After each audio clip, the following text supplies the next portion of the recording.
राजपुर गांव के लोग बहुत ही मेहनती हैं। एक समय पर ये गांव बंजर जमीन हुआ करता था और यहाँ के लोगों ने उस बंजर जमीन को खोद कर यहाँ पर खेती करना शुरू किया और उनकी मेहनत से ही इस गांव में जीवन संभव हो पाया है।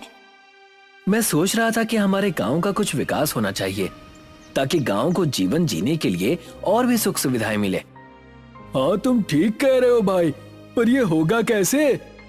और कैसे? जाकर हमें सरकार से इस बारे में बात करनी पड़ेगी। तुम भी कैसी बातें कर रहे हो भाई?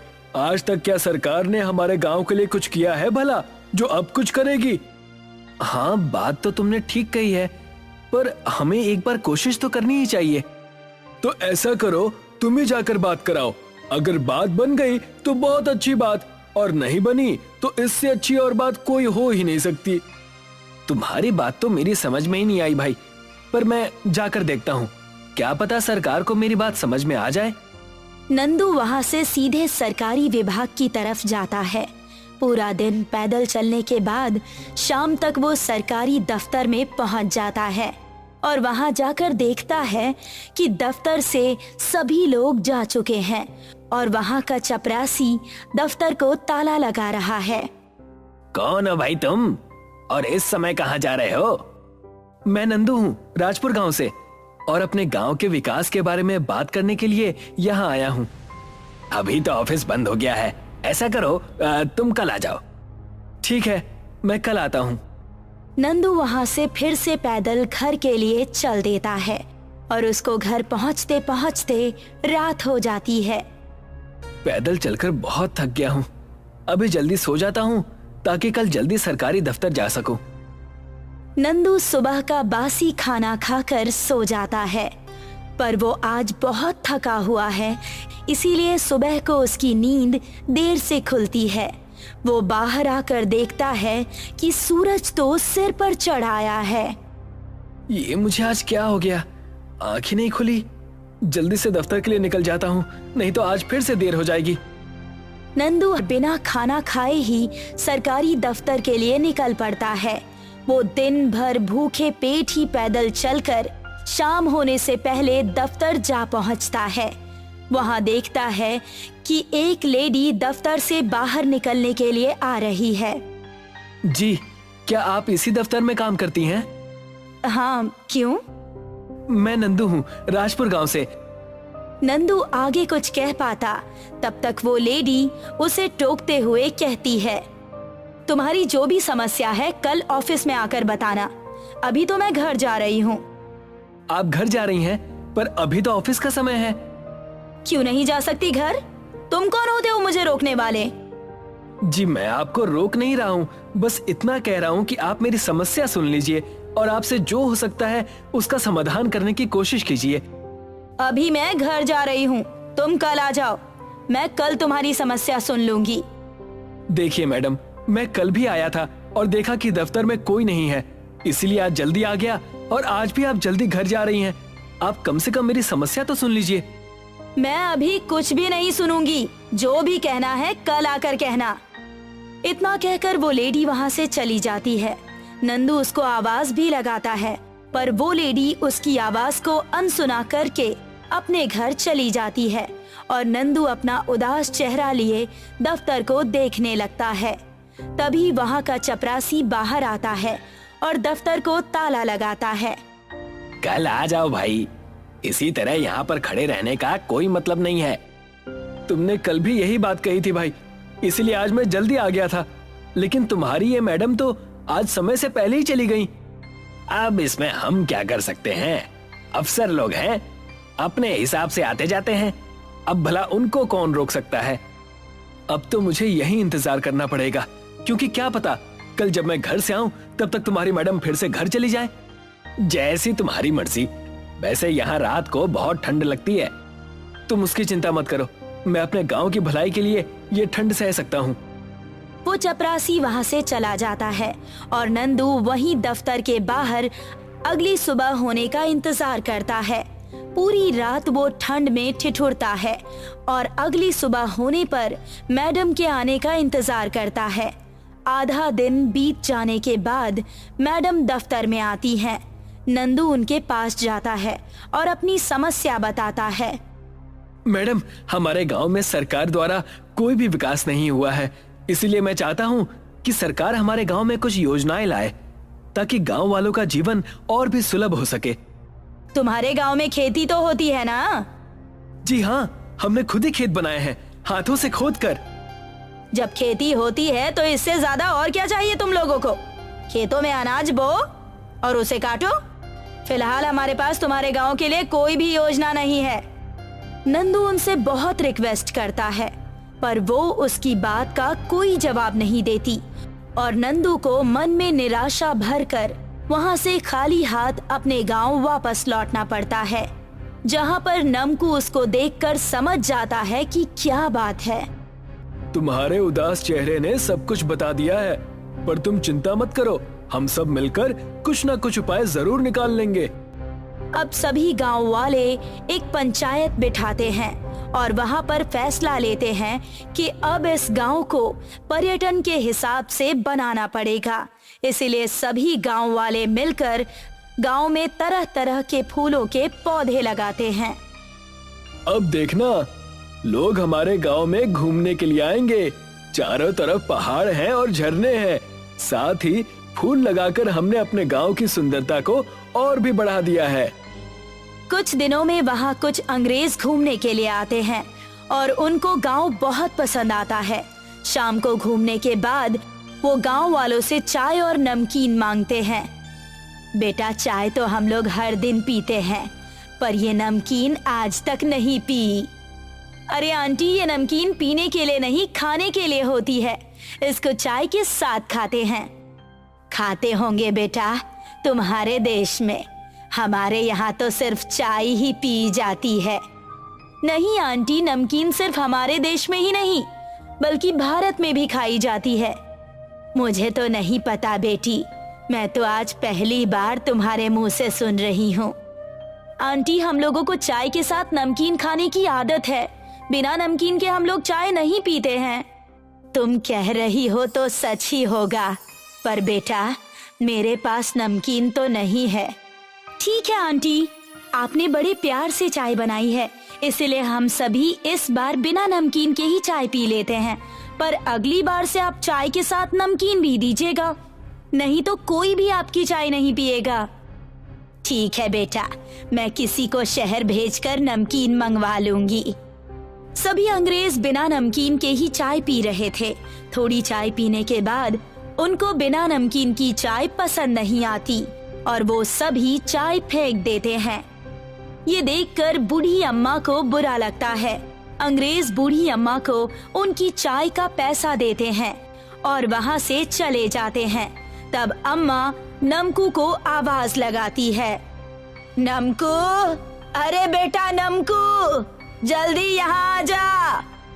बूढ़ी अम्मा के बुलाने पर नमकू अम्मा के पास आता है। हाँ माँ, बताओ कैसी चल रही है आपकी चाय की दुकान? दुकान तो ठीक चल रही है बेटा, पर ये अंग्रेज लोग कहते हैं कि उनको चाय के साथ नमकीन भी चाहिए खाने के लिए, नहीं तो वो चाय भी नहीं पिएंगे। अब तू ही बता, मैं कहाँ से लाऊंगी नमकीन? नमकीन तो अम्मा बाजार में मिलेगी, पर वो बहुत महंगी है। ठीक है बेटा, ये ले, कुछ पैसे जमा किए हैं मैंने, तू बाजार से नमकीन लेकर आ जा। नमकू अम्मा से पैसे लेता है और बाजार के लिए निकल पड़ता है। दिन भर पैदल चलने के बाद नमकू शाम तक बाजार पहुंचता है और उसको वापस आते आते रात हो जाती है। वो बाजार से आधी रात में नमकीन लेकर घर आता है। रात बहुत हो गई है, अम्मा सो गई होंगी। कल सुबह जाकर ये नमकीन अम्मा को दे आऊंगा। नमकू सो जाता है और सुबह होने पर अम्मा के पास जाकर नमकीन अम्मा को देता है। ये लो अम्मा, तुम्हारी नमकीन। अम्मा नमकीन की पुड़िया अपने हाथों में पकड़ती है। ये क्या है नमकू, ये तो थोड़ी सी है। क्या तू और तेरे घर वाले रात को मेरी नमकीन खा गए? नहीं अम्मा, ये तुम कैसी बातें कर रही हो? मैं भला तुम्हारी नमकीन क्यों खाऊंगा? तुमने जो पैसे दिए मैं उन पूरे पैसों के ले आया। तो क्या उतने पैसों में इतनी ही नमकीन मिलती है? हाँ माँ, नमकीन का दाम बहुत ज्यादा है। तुम जितने की एक हफ्ते में चाय बेचती हो, उतने पैसे में तो सिर्फ 2 लोगों को एक बार चाय के साथ खाने के लिए नमकीन आएगी। तो क्या मुझे अपनी चाय की दुकान बंद करनी पड़ेगी? नहीं अम्मा, मैं कुछ उपाय निकालता हूँ, क्योंकि ये समस्या सभी गांव वालों के लिए है जिनकी चाय की दुकान है। गांव में फिर से एक पंचायत बैठती है और सभी लोग इस निर्णय पे पहुंचते हैं कि जैसे गांव में बाकी चीजों की खेती की जाती है, उसी तरह से गांव में नमकीन की भी खेती की जाए। हाँ, ये सही बात है।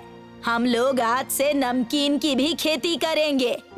अब इस बार सभी लोग अपने अपने जमा किए हुए पैसों से बाजार से नमकीन खरीद कर ले आते हैं और उसको अपने अपने खेतों में बो देते हैं। पर उनके खेतों में नमकीन नहीं उगती। ये देखकर सभी लोग बहुत निराश हो जाते हैं। तुम लोग निराश क्यों हो रहे हो? भूल गए जब इस गांव में कुछ भी नहीं था, तब हम लोगों ने अपने हाथों से खोद कर यहाँ खेत बनाए थे और एक एक खेत को बनाने में हमको महीनों लग जाते थे। नहीं अम्मा, हम लोग कुछ नहीं भूले हैं, और जब खेतों में नमकीन उग ही नहीं रहे हैं तो हम इसमें क्या कर सकते हैं? ठीक है, मैं इस समस्या के समाधान के लिए गुरुजी के पास जाऊंगी। मैं एक गुरुजी को जानती हूँ, वो अवश्य ही हमारी मदद करेंगे। अम्मा वहाँ से सीधे गुरुजी के पास जाती है, जो कि पहाड़ के ऊपर एक गुफा में साधना कर रहे थे।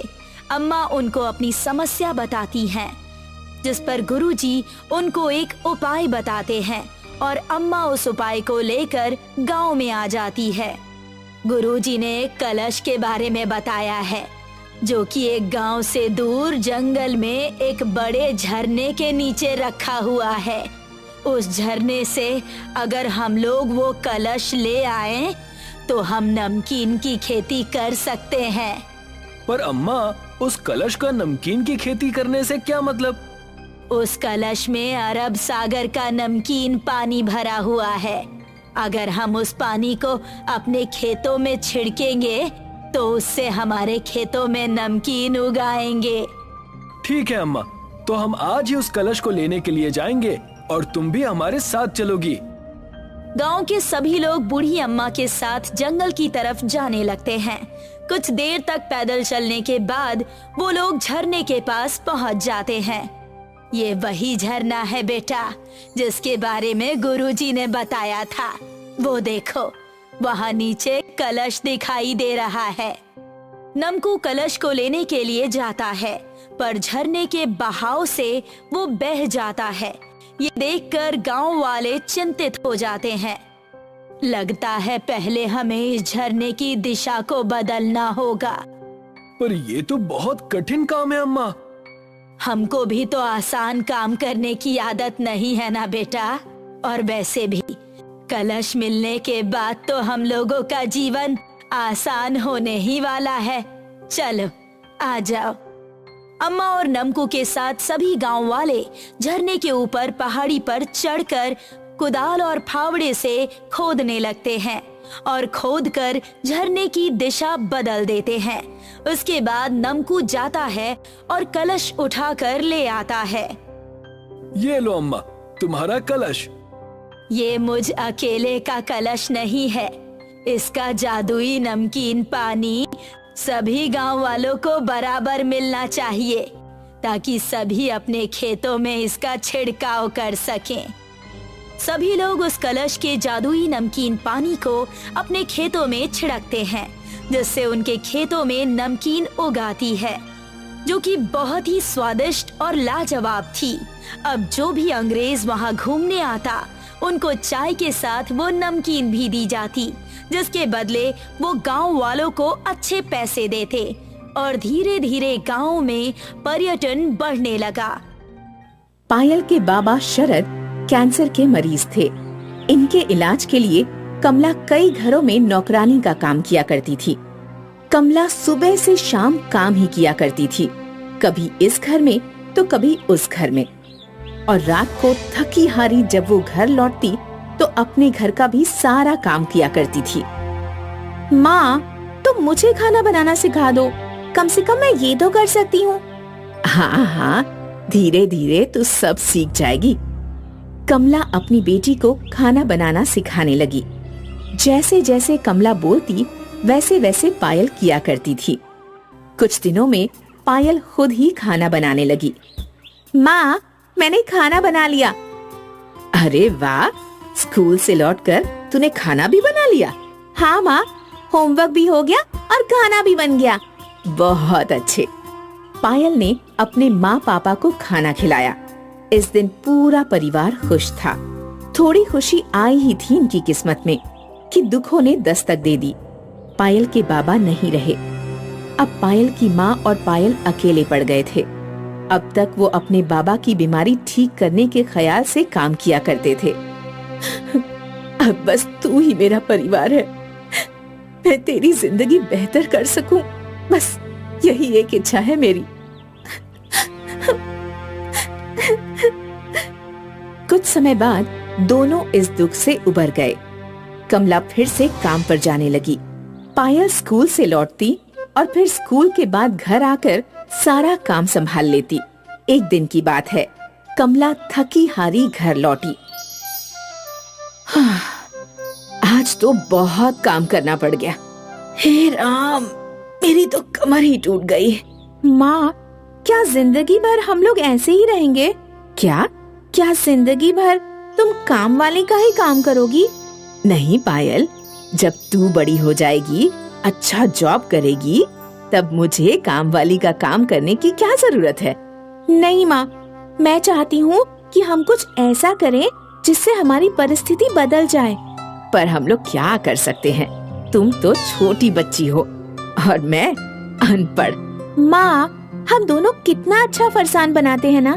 क्यों ना हम फरसान बनाकर बेचें? ये इतना आसान नहीं है पायल। हमें फरसान बनाने के लिए मशीन की जरूरत होगी और वो बड़ी मशीन बहुत महंगी होती है। क्या हम सेकेंड हैंड मशीन नहीं ले सकते हैं? सेकेंड हैंड मशीन के लिए भी हमें पैसे लगेंगे ना। तो ठीक है माँ, अब हम पैसे बचाएंगे और जल्दी ही नमकीन बनाने की मशीन खरीदेंगे। कमला हर महीने कुछ न कुछ पैसे गुल्लक में इकट्ठे करने लगी। कुछ महीनों बाद काफी सारे पैसे जमा हो गए। पायल ने गुल्लक से सारे पैसे निकाल लिए। माँ, अब हमारे पास 8,000 रुपए हैं। मुझे लगता है इतने में सेकेंड हैंड नमकीन की मशीन तो आ ही जाएगी। हाँ, शायद। कल जाकर देखते हैं। अगले दिन पायल और कमला मार्केट पहुँचे और पुराने मशीन्स की दुकान ढूंढने लगे। वो लोग काफी देर तक ढूंढते रहे पर उन्हें कोई दुकान नहीं मिली। पायल, मुझे लगता है ऐसी कोई दुकान यहाँ है ही नहीं। थोड़ा और ढूंढते हैं ना माँ, मुझे यकीन है हमें नमकीन बनाने की मशीन जरूर मिलेगी। ठीक है। कमला और पायल यहाँ वहाँ देख रहे थे कि अचानक उनके सामने एक पुरानी मशीन की दुकान आ गई।